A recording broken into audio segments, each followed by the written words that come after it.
Chaotic scenes played out today on the streets of Kolkata as the police intercepted the protest march to the state secretariat Nabanna over the rape and murder of the 31-year-old doctor in Kolkata's RG Kar Medical College and Hospital.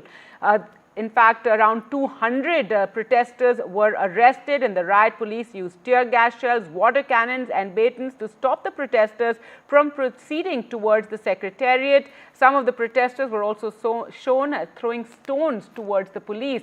The BJP has now given the call for a 12-hour strike in West Bengal tomorrow.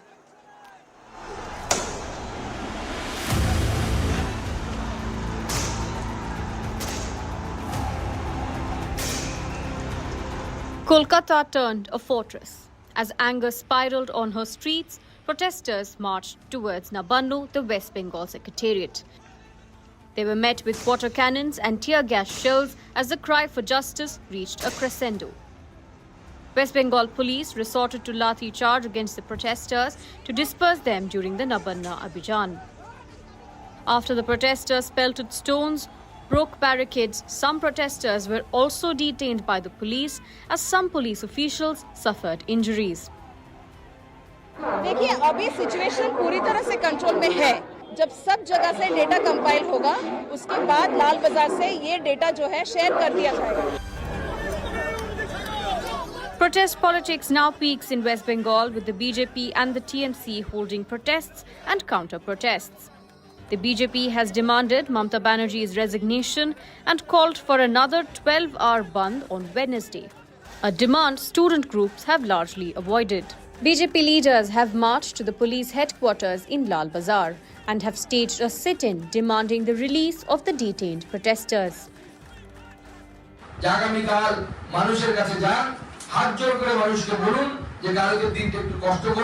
কালকে আপনার বাড়ির মেয়ের কথা চিন্তা করে আপনার বাড়ির সন্তানের কথা চিন্তা করে 12 ঘন্টার সাধারণ মন সফল করুন कि अगर मुख्यमंत्री का ये चरित्र है तो चाहे वो पुलिस कमिश्नर हो चाहे वो ममता बनर्जी हो, पहले तो इन्हें तुरंत इस्तीफा देना चाहिए. The West Bengal government, meanwhile, maintains that the protest is a political conspiracy to destabilize the government. And the BJP wanted to provoke the police with violence. The BJP says the Trinamool is scared of public anger. You have seen that bloodsheds of police, and even then police has done their duty. Having failed to do anything, to gain any political ground here in Bengal, BJP has now taken the path to call a bandh. Even as genuine citizens' protests over the brutal rape and murder of a second-year postgraduate student at the RG Kar Medical College and Hospital continues, the lack of information over the progress in investigation is leading to doubts, and this even as more previously unknown details continue to emerge. However, the protests taking place now have more clearly stated political goals. And with these political protests taking center stage, the calls for justice, speedy trial and punishment to the accused are slowly receding into the background. With camera person Aniruddha Tripathi in Kolkata, Saurabh Gupta, NDTV. In fact, let's go across to Saurabh now for more. And Saurabh, we saw such dramatic scenes in the day during the march that was taking place to the secretariat, the police, stopping the protesters. And now, after 200 or so have been held by the police, the BJP calling for a 12-hour strike tomorrow. That's right.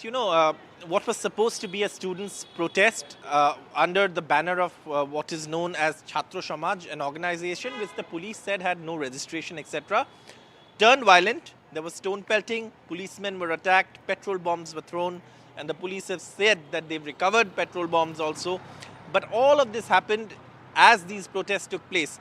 What also happened was that the protesters tried to break barricades, and all of this was happening under the garb of what was called a students' protest. And that's something that the police now say they've arrested 200 people who've been identified as vandals who were part of these protests. They also say that they had prior intelligence on this, which is why they were on high alert. they said that because they were, not responding to provocation, they say that an infinitely worse situation has been managed today during the day. However, the police have also put out images of other stone pelters and they've asked the public for help to identify these stone pelters who were part of these protests. There were also attempts to break barricades, etc. And several policemen have been injured. Over 200 have been arrested, like you said, and more arrests are likely as the police identify more vandals and stone pelters who were part of these protests. Now, in response to the police action, which was tear gas shells and also lathi charge and water cannons to disperse these stone pelters or vandals or protesters, there has also been a call for a 12-hour Bandh. And we've seen what the Bombay High Court has said when recently opposition parties in Maharashtra called for a Bandh. The Bombay High Court, as recently as this very recent past, has ruled that bandhs, etc. And that is something that perhaps the Trinamool also is reminding the BJP here that look, you have a government there, see what the court said there, and perhaps you would do the same here. But again, that strike is on for as of now. The BJP has not given any signal of calling it off. And tomorrow could be yet another day when there could be some trouble on the streets, though the police say adequate security measures are in place for the Bandh as well. All right, Saurabh, thanks so much for joining us with